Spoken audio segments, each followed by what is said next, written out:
Everyone loves pentatonic scales because they get right to the heart of melodies and are fundamental tools for every guitar and bass player. With just 5 notes, you can create melodies, solos, and riffs that resonate across genres. From blues to rock or pop, jazz, hip-hop, pentatonics are everywhere. This week, we're getting busy with pentatonics, major, minor, and some creative and unusual uses of them way beyond. Sound interesting? Yeah, let's get nerdy.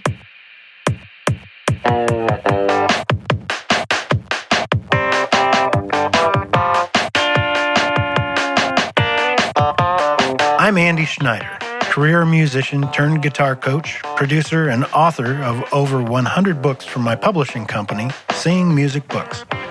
I was a high school band nerd, then a devoted jazz guy, then a backing musician for great artists in every type of music. From Austin to Nashville to New York City, I've learned from my musical experiences and the great musicians that were there with me. I'm a self-taught guitarist, but I was lucky enough to get the right bits of education early on in my career. Pairing that with the many conversations I've shared with more experienced musicians put me on the path to success, a path that built my skills to become the experienced, confident musician audiences enjoy today. I created the Guitar Nerd podcast to give you simple steps to building and growing your musical knowledge, having greater abilities, and getting that amazing music that's inside of you out and into the world where we can all enjoy it. Whether you're a beginner or experienced guitar or bass player, if you want to make fantastic music, you're in the right place, my friend. Now let's get nerdy. Welcome everybody to Guitar Nerd. My name is Andy Schneider. Great to have you back. If you think this show might be called Banjo Nerd, you're not wrong. In addition to being a guitar nerd, I'm a big old banjo nerd too. And I just realized during sound check here that my banjo is talking to me over here in the corner. And when I yell real loud, the banjo yells back. Yeah, a little sympathetic banjo G chordness.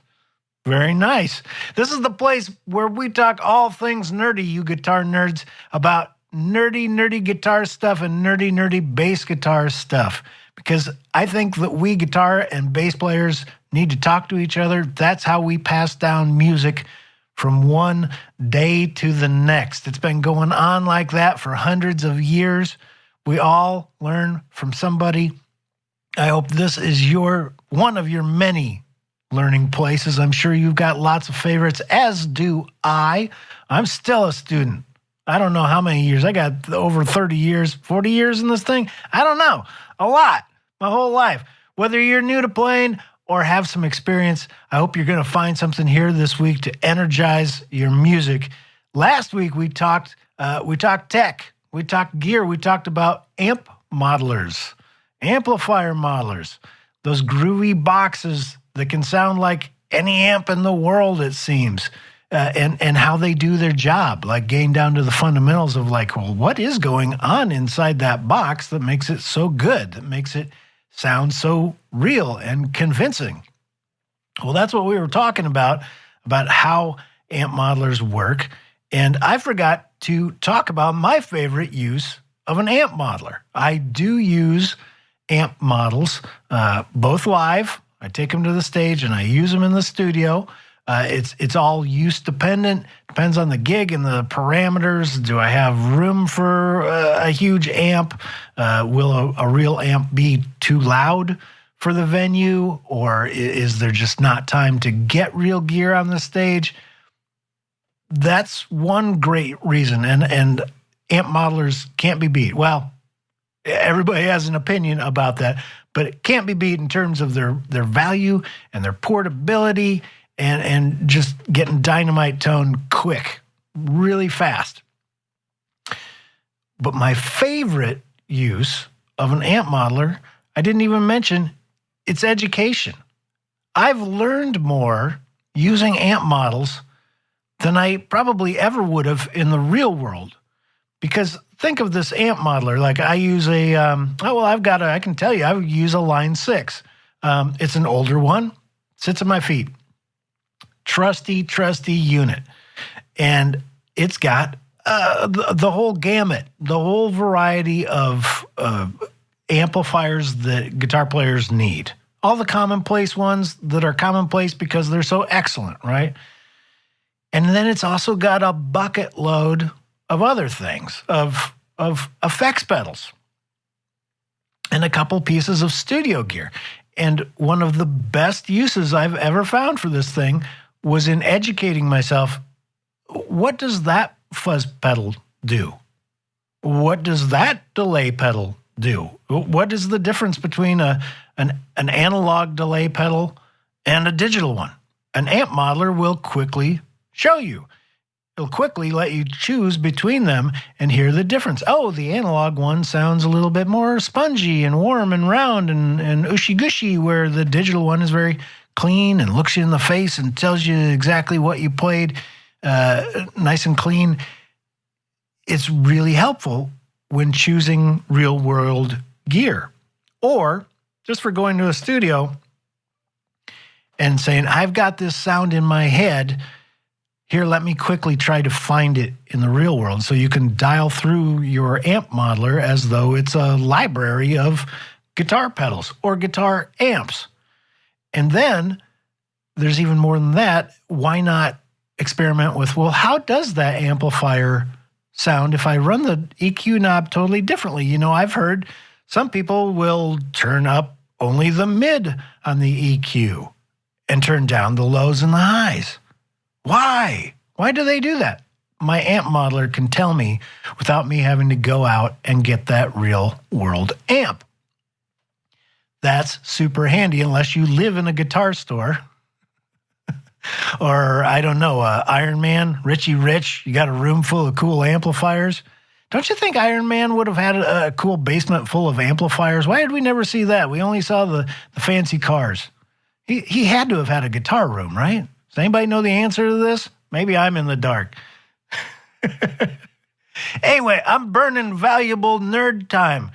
Let's talk about this week's subject, pentatonic scales. I'm certain that you've heard of them. If you've ever tried your hand at soloing, this is probably where you started or got a tip from somebody like, try this pentatonic scale. Pentatonic scale is fundamental to every kind of soloing and every kind of melody making because, well, it's quintessential. It just gets right down to the heart of the matter, leaves you with the good stuff, none of the other stuff. The name comes from, I believe it's Greek, penta, 5, pentatonics. There are 5 notes in each pentatonic scale, and tonic being tones, 5 tones. Well, there's both a major and a minor pentatonic. And we're going to talk about what they are and how they're related because, boy, is that fundamental. It's really crucial, and it's dead simple. In case you've ever wondered, could I handle pentatonics? Yes, you can. They're dead simple, and we're going to talk about it all this week. Let me tell you about this guy I knew a while back. He always rode around in a green Cadillac. His mama named him Leroy. He always wore a smile, 'cause Leroy Jeffers was a crocodile. Pentatonics are the most powerful concept in all of music theory. They're simple yet flexible, with endless uses and possibilities. Every bass and guitar player needs them and can always find secret melodic gems hidden inside them. Well, let's start by examining the major pentatonic scale. The major pentatonic scale is derived from the major scale. If we're in the key of C, C major is C, D, E, F, G, A, B, C. C, D, E, F, G, A, B, and repeating at C. That is 7 notes plus the octave, and the pentatonic excludes a couple of those notes, so it includes only the first, second, third, fifth, and sixth notes, or degrees. First, second, third, fifth, and sixth. Here's what it sounds like.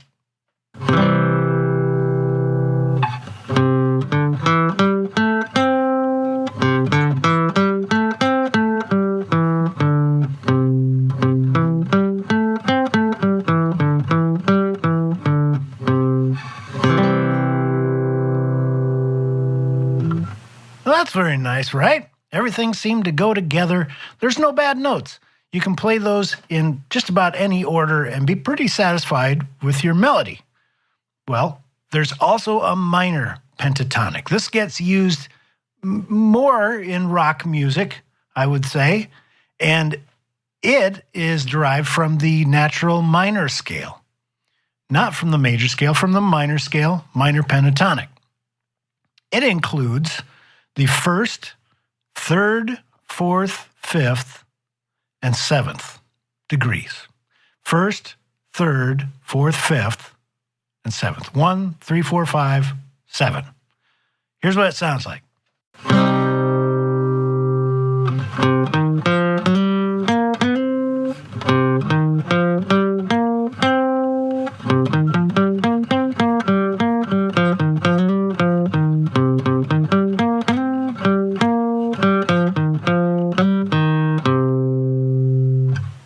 Okay, that's a familiar sound, isn't it? Minor pentatonic. So we've had the major pentatonic and the minor pentatonic. And as you might have already guessed, generally, if the chord is major, it's safe to use the major pentatonic in that chord. If the chord was C major here, which I played first, then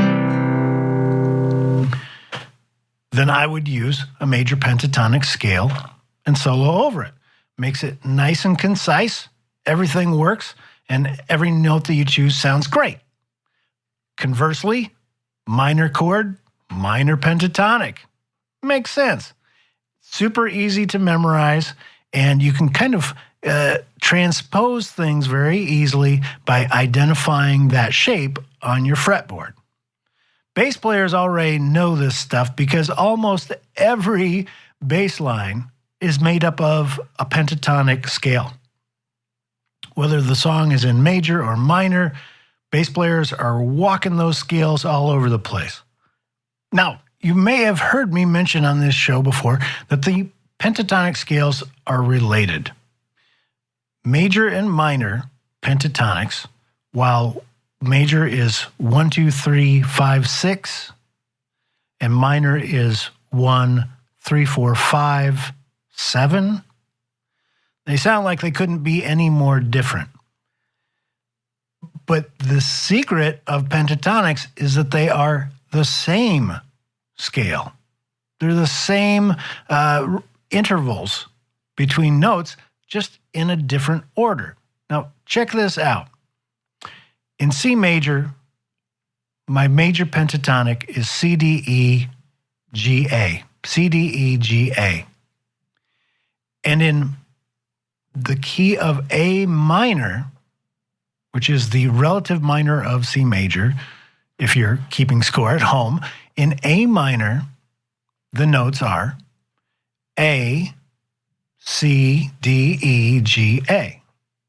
A, C, D, E, G, A. A, C, D, E, G, A. Why do those notes sound so familiar?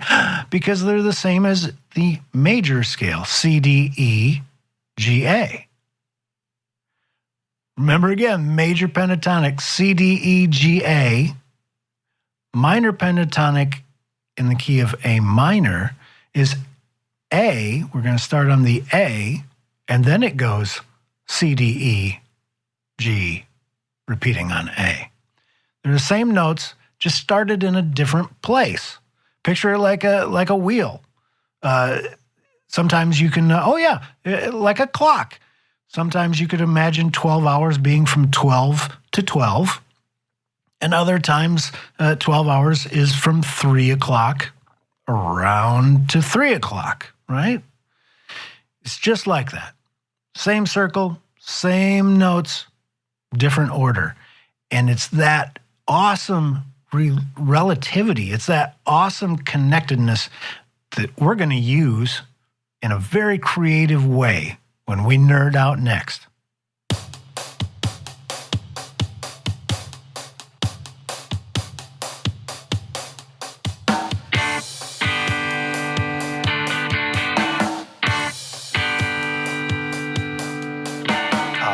If you're interested in this crazy world of pentatonics and scales and the interrelatedness of it all, because it is all just beautiful. Check out my book. Check out my book, Guitar Theory, Nuts and Bolts. It lays everything out for you in an easy to understand order so that you can use these little tidbits in your music going forward. Guitar Theory, Nuts and Bolts. I've got one for bass players as well. Bass Guitar Theory, Nuts and Bolts. They're available everywhere. You can check them out on my site if you want. It's seeingmusicbooks.com. Just look for those books. Left-handed people, I've got them for you too. It's so much easier as a left-handed person to visualize what's going on when you see a chord symbol or a scale drawn on a chord symbol, to see those notes and not have to transpose them in your head in a mirror fashion. Am I right? Am I right, lefties? I can hear you nodding your heads. Yes, yes. It's terrible having to take right-handed material and transpose it to left. If I'd had to figure out everything based on left-handed books, I'm a righty. Oh my goodness, that would have taken me so much longer. I don't like that. I want my left-handed friends to have all the advantages we righties do. So that's why these books are available for you too. It's packed with exercises and insights to take your playing to the next level. Check out Guitar Theory, Nuts and Bolts and Bass Guitar Theory, Nuts and Bolts on seeingmusicbooks.com.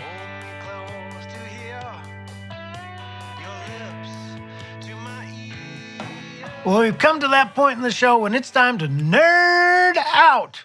We're going to nerd right out and get down and gritty. This is for you more advanced players. If you've tried your hand at soloing before or have got a little bit of experience with Pentatonics, I want to blow your mind just a little bit, okay? I want to blow your mind into some creative new patterns, into some creative new thoughts. Now, we know that pentatonic scales use the same notes, major and minor, just in a different order. And so one thing that a person might do is, let's say a song is in the key of C, and it's a C minor. A person might use a major pentatonic instead of thinking C minor pentatonic. How about E flat major pentatonic? They're the exact same notes, and I'm going to play them for you, starting with minor pentatonic over a little bit of minor background music. I've got my loop station here ready to play. So first I'm going to play a little bit of minor pentatonic over minor. And then I'm going to play the same piece of music, but refocusing my efforts by focusing on playing that E flat major pentatonic over a C minor chord. This is just a one chord thing in C minor. Have a listen.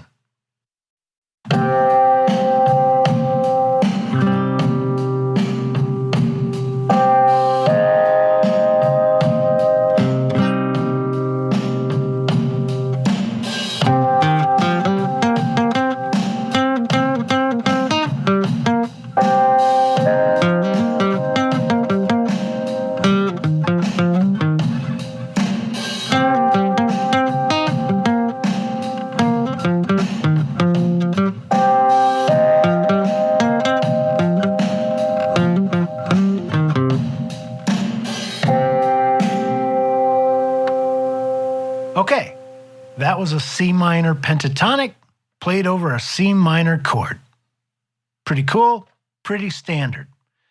Listen to how everything changes when I just change my mind, my viewpoint, by playing an E flat major pentatonic over that C minor. Sounds complicated, but it's the exact same notes. I'm just reframing my mind and where sort of I'm starting from. So I'm going to visualize an E major pentatonic. Here it is.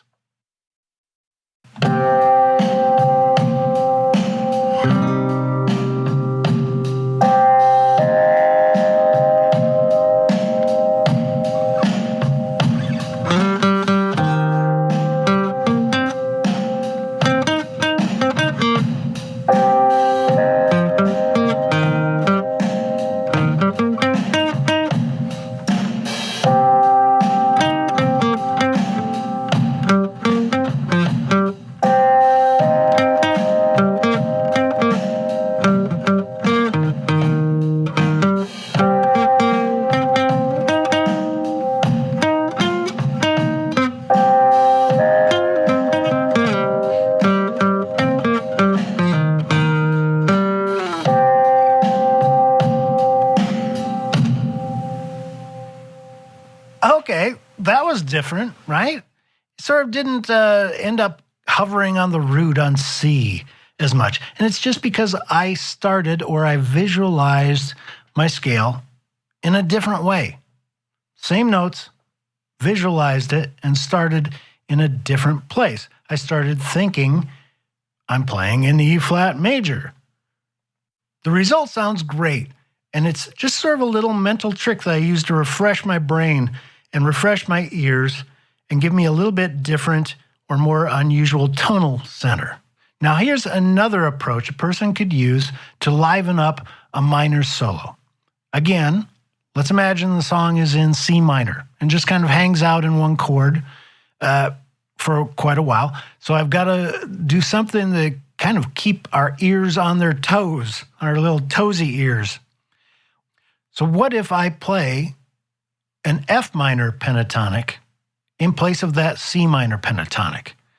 You can work this out for yourself on your neck, but they share most of the same notes. And they also have enough different that it gives it a little bit more flavor sauce. So it sounds familiar, yet a little bit unfamiliar. And I find it to be kind of an exciting and refreshing change from hearing the same minor pent. I'm going to play now an F minor pentatonic over that same C minor. See what you think of this.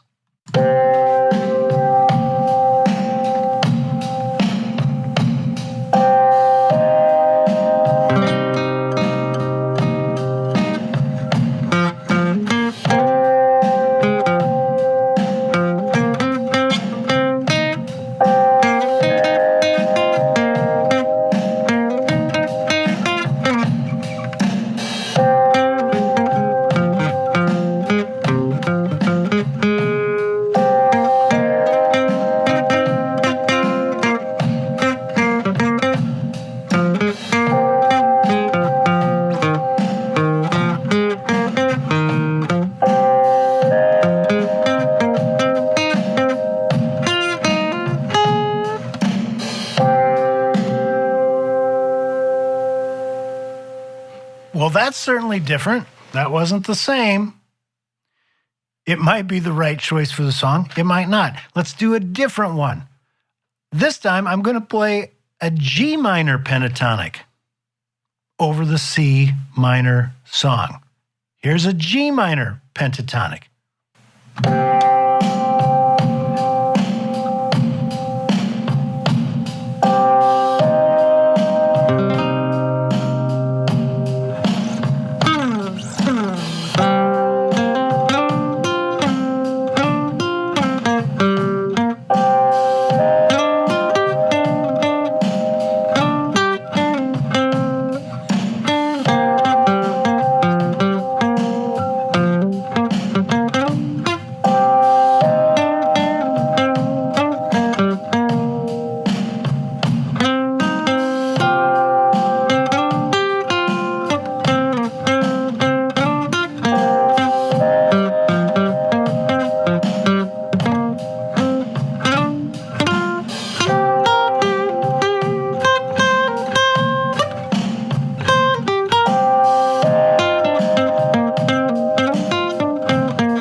Wow, that got wild.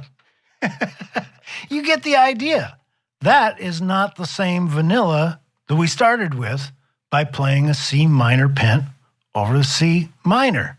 Nothing wrong with that. It's worked for thousands of guitars for what seems like thousands of years. But why not be creative? The G minor pent also shares many notes in common with the C minor chord. So it's got enough in common that it sounds right, and it's also got a few other notes that are unexpected, that are unusual. Okay, one more example I'd love to play for you, which is using pentatonics over a major progression. Not every song in the world is minor. What do we do over a major chord progression? I'm going to show you. And one of the things that I'd like to suggest is that you use kind of a blend of these techniques or these ideas. It's very much, for me, like a good meal. A good meal isn't just they bring out the chicken and you eat only chicken until the chicken is gone, filling your mouth with chicken, chicken, chicken, and then they bring out the vegetable and you eat that, nothing else. There's just vegetable in front and you eat just vegetable. Oof. That's not a great meal. When they bring out a good meal, there's chicken, there's a vegetable, there's something else, a dinner roll on the side, and there's a way to sort of break up the flavors in your mouth so that you can enjoy each one fully and never get tired. It's about dynamics, kind of, inside of your mouth, right? And we need dynamics in all forms, including harmonically. So why not try playing, as in the last example, a C minor pent over a C minor chord, and then trying an F minor pent, and then going back and resolving it by playing a C minor pent. It's those itty-bitty changes that keep people's ears guessing, that refresh things and make them think, wow, that's a really interesting solo over, obviously, I'm not using the most interesting chord background going on, and that's on purpose, to show you how good these things can sound in front of even an ordinary sounding background track. Well, right now, I'd like to play a little bit over a major chord. This is, again, just one chord going on, C major this time, C major. And so first I'll play a very short piece using a typical C major pent scale. Ready? Here I go.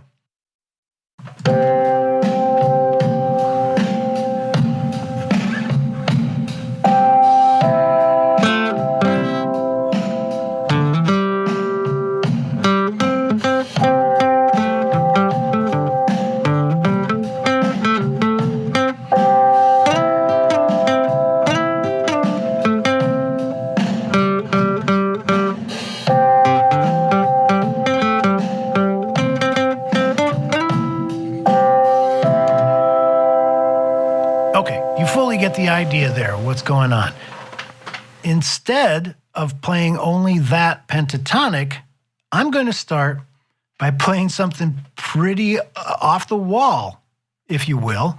I'm going to play an E flat major pentatonic over that C major progression. Now, if this seems completely unknowable, don't worry about it. As you try them out, you're going to see on your fretboard how they share many, many notes in common and how easy it is to sort of switch gears. So just know that over this C major progression, I'm going to play an E flat major pentatonic. Have a listen to what this sounds like.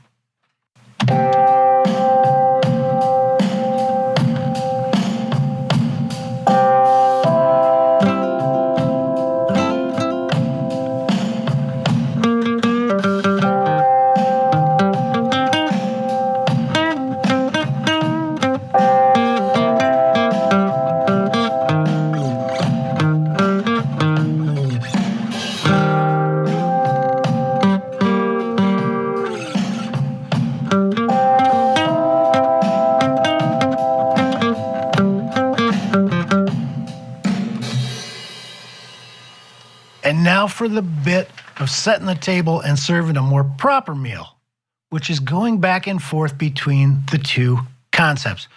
I'm going to start each phrase with that E flat major pentatonic. And then about 2 bars in, I'm going to switch my thinking. I'm going to change up what's going on in my head to playing a C major pent. So I'm switching gears between an E flat major pent and a C major pent. Check out how it resolves. It's going to start with kind of an odd little bit of flavor for a major song, and then it's going to resolve into something that really pleases the ear and brings it home. Have a listen to this change up.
That one almost got away from me.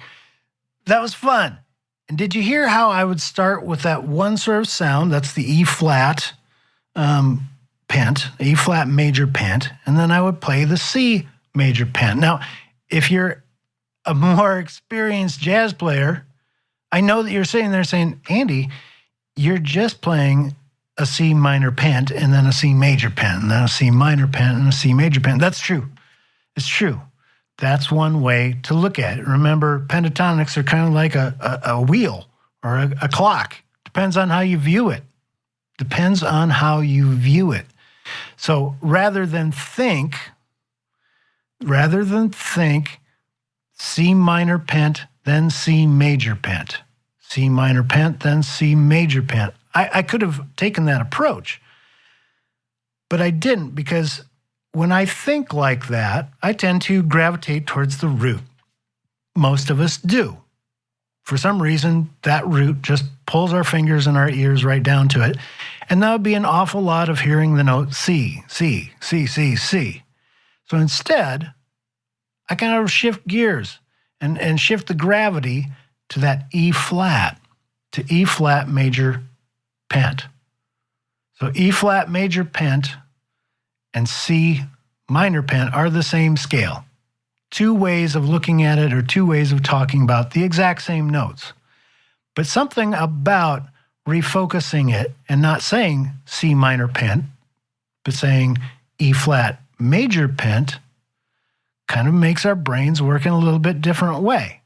And that's kind of half of the game of being a great artist, is knowing not only how to play your instrument, but how to play yourself, right? It's about getting something creative out of you. And sometimes that means throwing a curveball at ourselves. Wow, that's some Einsteinian relativity stuff. Throwing a curveball at ourselves. I got to keep that one. Put that on a t-shirt.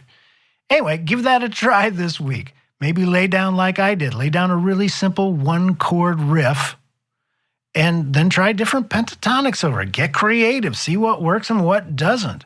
You won't like everything. I don't like everything I did. Boy, I threw away a bunch of ideas before this episode.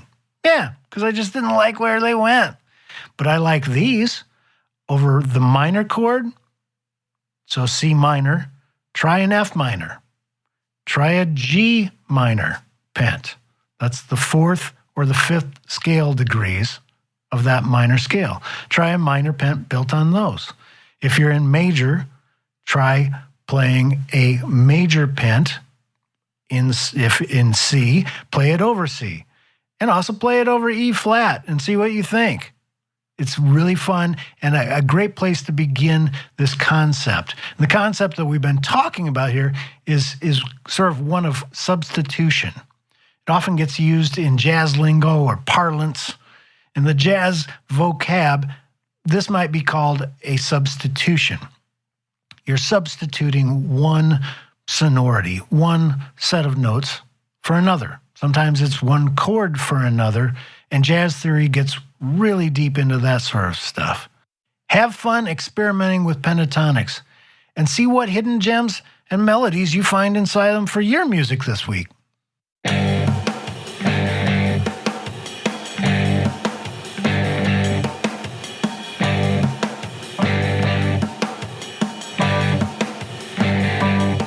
Phew! That was a massive episode. My fingers got a workout. So did my brain. That was fun. Pentatonics are great fun. We just explored the major and the minor pentatonic scales and their relationship and their creative uses. Remember, these 5-note scales are powerful tools in your musical toolkit. You gotta have them. Thanks to everybody who's been subscribing and shouting at me on the social media. Say hi to me online anytime. I'm at guitarnerd.net, GTRNRD.net. And also at my website, and my other website, which is my book publishing website. It's Seeing Music Books, not hearing, but seeing musicbooks.com. Next week, we're putting triads to work. Yeah, do you know triads? 3-note collections, right? We did 5 notes this week, the pentatonic scale, major and minor scales.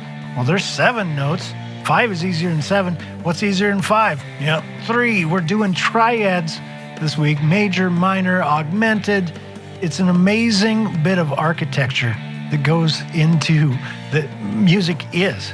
Whoever thought this music stuff up was so elegant that it's like good architecture. You keep looking at it and seeing new things and new ways to see things. Well, we're going to look at some of the most simple bits of the music architecture, and it's going to be fun. It's going to be fun and easy, and I guarantee you're going to see your chords in a whole new way. You've got great music inside of you, my musician, my fellow nerd. Let's get it out and into the world. Everybody needs to hear you. You can do this. All of music is just a collection of little bits, and you just got a big bit. Pentatonic scales, you're going to use those every day for the rest of your music career. I can feel it coming. Experiment with pentatonics this week and see how they can transform your playing. Listen to your favorite songs and listen to your favorite artists and listen for those pentatonics. After you get them under your fingers, I guarantee you'll hear them in your ears everywhere you go. Whenever you hear a guitar player or bass player working it out, you can probably hear those pentatonic scales being used. Give it a try. Until next time, have a great nerdy week. I'm Andy Schneider, and you've been listening to Guitar Nerd.